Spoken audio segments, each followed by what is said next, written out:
नीलाञ्जनसमाभासं रविपुत्रं यमाग्रजं छायामार्तण्डसम्भूतं तं नमामि शनैश्चरम्।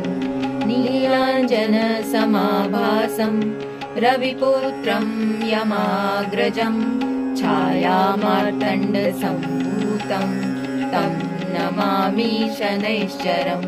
नीलाञ्जनसमाभासं रविपुत्रं यमाग्रजं छायामार्तण्डसम्भूतं तं नमामि शनैश्चरम्। नीलाञ्जनसमाभासं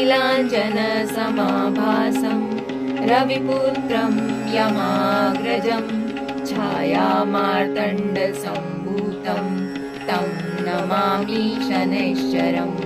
नीलाञ्जनसमाभासं रविपुत्रं यमाग्रजं छायामार्तण्डसम्भूतं तं नमामि शनैश्चरम्। नीलाञ्जनसमाभासं रविपुत्रं यमाग्रजं छायामार्तण्डसम्भूतं तं नमामि शनैश्चरम्। नीलाञ्जनसमाभासं रविपुत्रं यमाग्रजं छायामार्तण्डसम्भूतं तं नमामि शनैश्चरम्।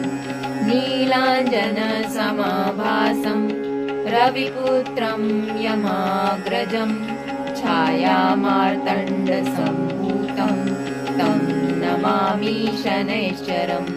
नीलाञ्जनसमाभासं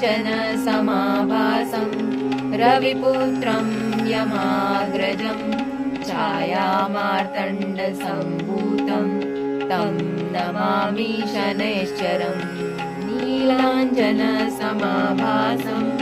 रविपुत्रं यमाग्रजं छायामार्तण्डसम्भूतं तं नमामि शनैश्चरम्।